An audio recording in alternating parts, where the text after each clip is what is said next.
આગળ વાત કરીએ તો ખાડીપુરથી સુરત શહેર હાલ બેહાલ પરિસ્થિતિમાં છે, ત્યારે લિંબાયત મીઠી ખાડીમાં 4 દિવસથી પૂર આવ્યા છે। મીઠી ખાડી વિસ્તારમાં પાણી હજુ પણ યથાવત છે અને હજુ પણ લોકોના ઘર પાણીમાં ગરકાવ થયેલા છે, ત્યારે ફાયર બ્રિગેડના જવાનોને સ્ટેન્ડ ટુ રાખવામાં આવ્યા છે। સુરતમાં છેલ્લા 4 દિવસથી સતત અનરાધાર વરસાદ થઈ રહ્યો છે। લિંબાયત મીઠી ખાડી વિસ્તારમાં પણ ખાડીપુરનું પાણી ઓસર્યું નથી। છેલ્લા ઘણા વર્ષોથી લિંબાયત મીઠી ખાડી વિસ્તારમાં ખાડીપુરની સમસ્યા છે।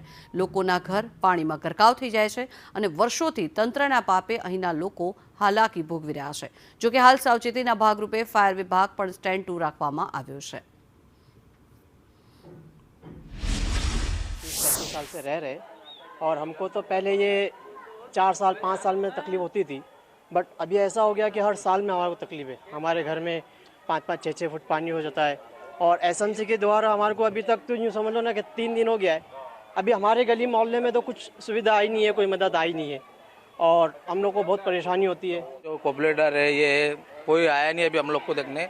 3 दिन से हम लोग पानी में है, पावर नहीं है, हम लोग अंधेरे में पड़े। ये आते मतदान के टाइम आते मतदान दो और अब ये खुद घरों में इनके पावर में पड़े, लेकिन हम लोग को देखने कोई नहीं आ रहा है।